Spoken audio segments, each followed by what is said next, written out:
شروع اللہ کے نام سے جو بڑا مہربان نہایت رحم والا ہے۔ کوہ طور کی قسم اور کتاب کی جو لکھی ہوئی ہے، کشادہ اوراق میں، اور آباد گھر کی، اور اونچی چھت کی، اور ابلتے ہوئے دریا کی، کہ تمہارے پروردگار کا عذاب واقع ہو کر رہے گا اور اس کو کوئی روک نہیں سکے گا۔ جس دن آسمان لرزنے لگے کپ کپا کر اور پہاڑ اڑنے لگے اون ہو کر، اس دن جھٹلانے والوں کے لیے خرابی ہے جو خوض باطل میں پڑے کھیل رہے ہیں۔ جس دن ان کو آتش جہنم کی طرف دھکیل دھکیل کر لے جائیں گے، یہی وہ جہنم ہے جس کو تم جھوٹ سمجھتے تھے۔ تو کیا یہ جادو ہے یا تم کو نظر ہی نہیں آتا؟ اس میں داخل ہو جاؤ اور صبر کرو یا نہ کرو تمہارے لیے یکساں ہے۔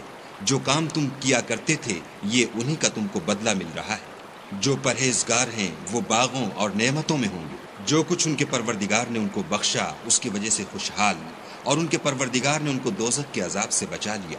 اپنے اعمال کے صلے میں مزے سے کھاؤ اور پیو۔ تختوں پر جو برابر برابر بچھے ہوئے ہیں، تکیہ لگائے ہوئے، اور بڑی بڑی آنکھوں والی حوروں کو ہم ان کا رفیق بنا دیں گے۔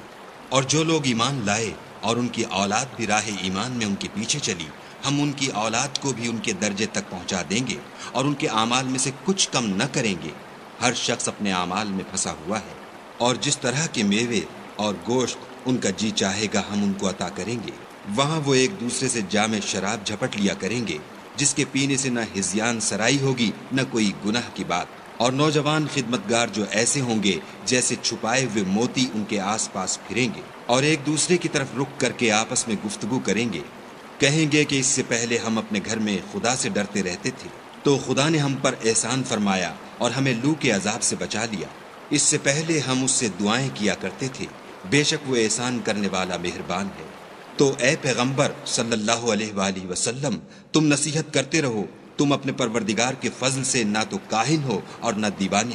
کیا کافر کہتے ہیں کہ یہ شاعر ہے اور ہم اس کے حق میں زمانے کے حوادث کا انتظار کر رہے ہیں؟ کہہ دو کہ انتظار کیے جاؤ، میں بھی تمہارے ساتھ انتظار کرتا ہوں۔ کیا ان کی عقلیں ان کو یہی سکھاتی ہیں؟ بلکہ یہ لوگ ہیں ہی شریر۔ کیا کفار کہتے ہیں کہ ان پیغمبر نے قرآن از خود بنا لیا ہے؟ بات یہ ہے کہ یہ خدا پر ایمان نہیں رکھتے۔ اگر یہ سچے ہیں تو ایسا کلام بنا تو لائیں۔ کیا یہ کسی کے پیدا کیے بغیر ہی پیدا ہو گئے ہیں، یا یہ خود اپنے تئیں پیدا کرنے والے ہیں، یا انہوں نے آسمانوں اور زمین کو پیدا کیا ہے؟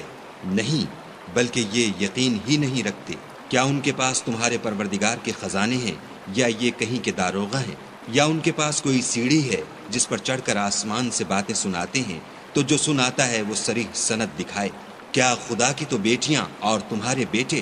اے پیغمبر صلی اللہ علیہ وآلہ وسلم، کیا تم ان سے صلح مانگتے ہو کہ ان پر تاوان کا بوجھ پڑ رہا ہے، یا ان کے پاس غیب کا علم ہے کہ وہ اسے لکھ لیتے ہیں؟ کیا یہ کوئی داؤں کرنا چاہتے ہیں تو کافر تو خود داؤں میں آنے والے ہیں۔ کیا خدا کے سوا ان کا کوئی اور معبود ہے؟ خدا ان کے شریک بنانے سے پاک ہے۔ اور اگر یہ آسمان سے عذاب کا کوئی ٹکڑا گرتا ہوا دیکھیں تو کہیں کہ یہ گاڑھا بادل ہے، پس ان کو چھوڑ دو یہاں تک کہ وہ روز جس میں وہ بے ہوش کر دیے جائیں گے سامنے آ جائے، جس دن ان کا کوئی داؤں کچھ بھی کام نہ آئے اور نہ ان کو کہیں سے مدد ہی ملے۔ اور ظالموں کے لیے اس کے سوا اور عذاب بھی ہے، لیکن ان میں کے اکثر نہیں جانتے۔ اور تم اپنے پروردگار کے حکم کے انتظار میں صبر کیے رہو، تم تو ہماری آنکھوں کے سامنے ہو، اور جب اٹھا کرو تو اپنے پروردگار کی تعریف کے ساتھ تسبیح کیا کرو، اور رات کے بعض اوقات میں بھی اور ستاروں کے غروب ہونے کے بعد بھی اس کی تنزیہ کیا کرو۔